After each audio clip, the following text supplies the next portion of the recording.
What's up guys, David here for another quick little video, and today we're going to be talking about car laws. Oh yes, car laws.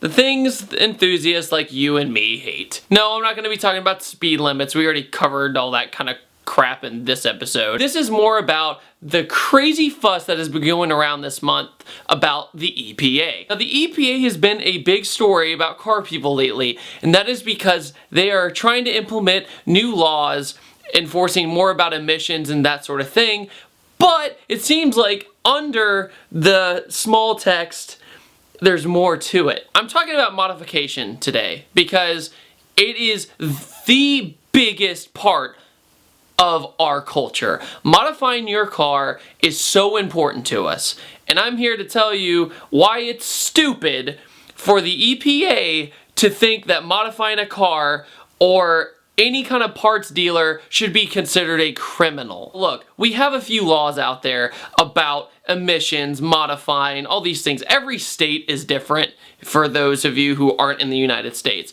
but they are enforced in each and every kind of way. But this is going to be a federal law. If this law goes through, basically every single person that loves cars in the United States is a criminal. The basic nutshell of this law that's coming out is any car that's under the year 2018 model year cannot be converted into a race car. Now, what that means is if your car was built to be on the streets of the United States, then you cannot make it into a race car, even if it means you can bring it to a racetrack and only have it as a race car. Usually here in the States, if we build a race car from a manufactured car, then, you can bring it to the track and make it a track-only car and never drive it on the street. That really didn't seem to be the EPA's problem, but even though they were kind of against that, for the most part, race cars are going to be so hard to build now. Jalopnik's done great research on the subject, and SEMA is a big player to this as well, so we will get to that. What I'm going to use is a guitar. Give me a second.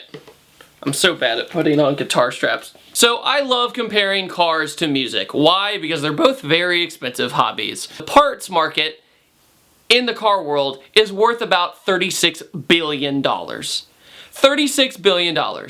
So imagine how many people are going to go out of work and lose jobs.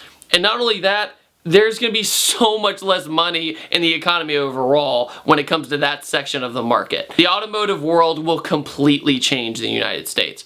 So here is a Epiphone SG. It's pretty boring. It's my first guitar I had when I was 16. I am no shredder. I just enjoy playing guitar for fun. So this is stock, right? Well, what do you need to have a guitar? Well, when you buy an electric guitar, you have to buy an amp with it too. So, you get the guitar, and you, with your added thing, you learn how to play guitar. Now, that amp I have is my amp. I picked it out. It's what makes my guitar sound like a guitar.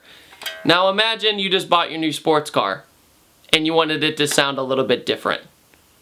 You can't buy exhaust anymore because everyone selling exhaust is now a criminal. Now your car just sounds like a bunch of metal clamping around.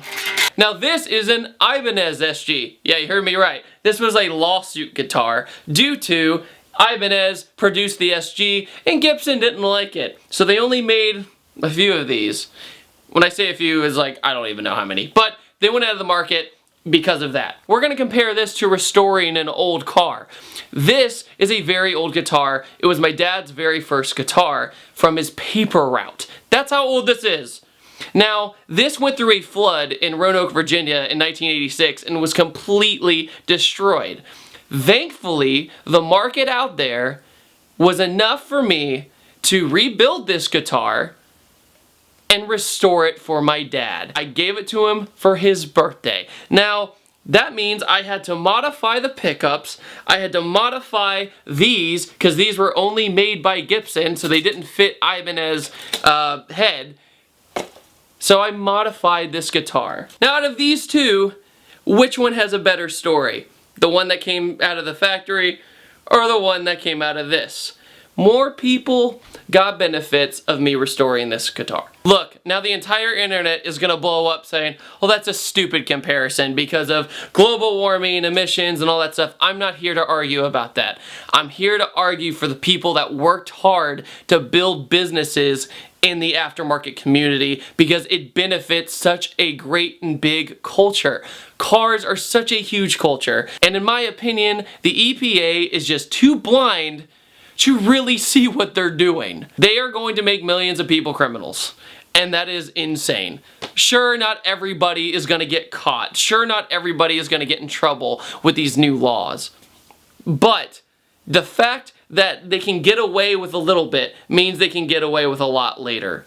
That is why it's a big issue. The myth was about this proposal was that it was only going to affect heavy duty vehicles, 18-wheelers, tractors, agriculture vehicles, that sort of thing. But if you dig in deep enough, like SEMA did, we have to give SEMA a big credit for really taking on the EPA. SEMA is the biggest aftermarket show in the United States and possibly the world.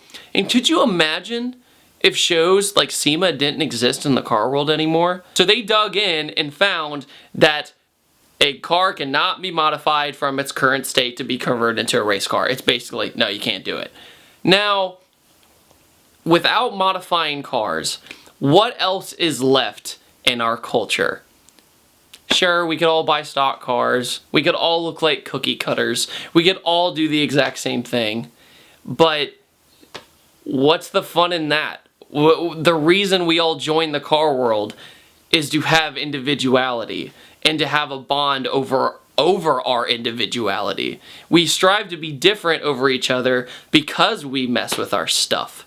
Look, I know a lot of other countries watching this have horrendous modified car laws, but here in the United States, it's a big deal to not be able to modify your car. I mean, that's going to be catastrophic in a lot of ways. Look, I know that I didn't go that deep into the EPA's situation, but the fact that this is even being proposed was why we should be a little wary. So that's my opinion on the situation, and that's why I wanted to talk about it. There's already been thousands of people signing petitions saying not to do this, and they're just turning a blind eye. And that's just wrong. So to the EPA, that's just stupid. So in the comments below, let me know what you guys think about this law and how, if it were to go through, how would you be affected by this law? Thanks so much for watching again, guys, and I'll see you guys next time, and take it easy.